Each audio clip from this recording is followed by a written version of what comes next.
O evangelho de hoje,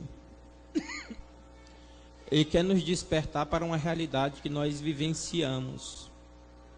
A realidade de estar na presença de Deus, sempre, não por mérito nosso, mas por graça de Deus. No contexto aí, meus irmãos e minhas irmãs, todos os judeus que estavam presentes na cena do evangelho hoje, haviam sido testemunhas da ressurreição de Lázaro. Por isso todos eles estavam na casa de Marta e Maria, estavam maravilhados, porque Nosso Senhor havia mandado Lázaro sair da sepultura. E Lázaro havia 4 dias, tinha sido enterrado. Até uma das irmãs disse: Senhor, já cheira mal. Mas Nosso Senhor disse: vem para fora. E Lázaro então saiu, todo amarrado, porque naquele tempo eles tinham o costume de amarrar os defuntos. Muitos naquele dia creram em Jesus. Muitos naquele dia passaram, disseram: esse é o Filho de Deus, e nós vamos ser discípulos dele, nós vamos viver conforme os ensinamentos dele. Mas muitos não creram, se sentiram ameaçados. Muitos estavam ali apenas por curiosidade, porque aquele ato de ressuscitar os mortos havia chamado a atenção de muita gente. Então eles foram conversar com os sumos sacerdotes e fariseus: o que é que nós vamos fazer com esse homem? Ele está chamando a atenção. Se a gente não tomar cuidado, os romanos vão chegar aqui e vão acabar com o nosso culto. Então Caifás, que era sumo sacerdote em função, disse: é preferível que um só morra do que toda a nação pereça. Caifás não estava consciente daquilo que estava falando, meus irmãos. Ele era o sumo sacerdote, ele não gostava nem de Jesus, não acreditava nele, mas por estar exercendo uma função sacerdotal, diferente do nosso, mas servindo ao templo naquele tempo, Nosso Senhor se utilizou da graça de estado dele, para que ele profetizasse que tipo de morte Jesus iria morrer. O ensinamento de hoje do Evangelho, é que nós devemos sempre ouvir a igreja. Quer gostemos ou não, a igreja ela tem um estado de graça, um poder que não é dado somente da humanidade, dos homens, mas um poder que vem do alto, um poder que vem do céu. Ouçamos sempre a igreja. Ela tem autoridade dada por Deus. Caifás, por mais que não gostasse de Jesus, repito, profetizou que a morte dele iria servir para todas as nações, para todos os povos. E então, meus irmãos, qual foi a grande atitude do povo hoje? Muitos creram e muitos duvidaram.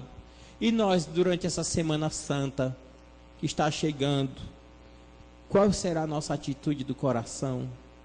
Estamos praticamente encerrando a Quaresma. O Evangelho também nos falou que o povo estava purificando o coração, purificando o corpo, para poder participar da Páscoa. Espero que todos aqui tenham aproveitado as oportunidades para purificar a alma, no sacramento da confissão, para poder participar da Páscoa. Que não seja mais uma Páscoa, mas seja a Páscoa do encontro com Deus, do encontro com Jesus. Que não seja mais uns rituais que a igreja nos oferece para que nós participemos, mas que sejam os ritos litúrgicos que nos ajudam a experimentar o amor de Deus e reviver todo o mistério da paixão, morte e ressurreição do Senhor. Meus irmãos, que o nosso coração esteja purificado, porque se o nosso coração não estiver purificado, o amor de Deus vai ser derramado sobre nós de forma abundante, mais forte, mas o nosso coração endurecido não vai deixar este amor nos tocar, nos transformar, nos renovar, mudar a nossa vida. Enfim, qual é o nosso jeito, a nossa postura de ser diante de Jesus?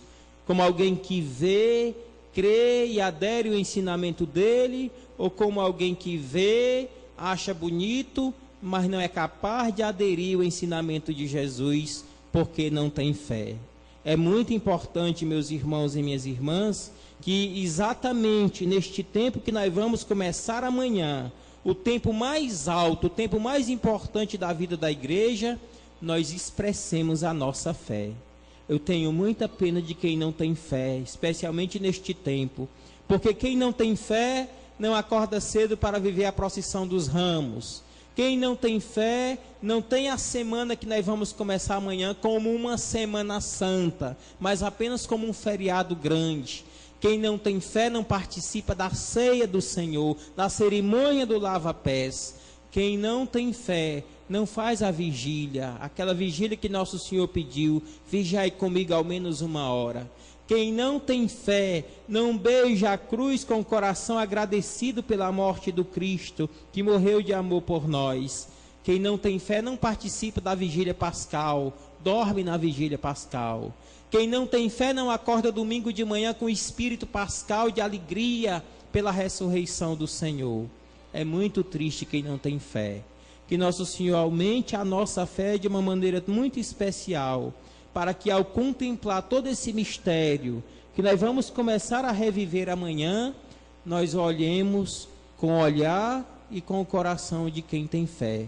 Não como dos judeus e dos sumos sacerdotes, que queriam oportunidades para matar Jesus, que estavam aproveitando as oportunidades para julgá-lo, porque o coração era duro, porque não tinham fé.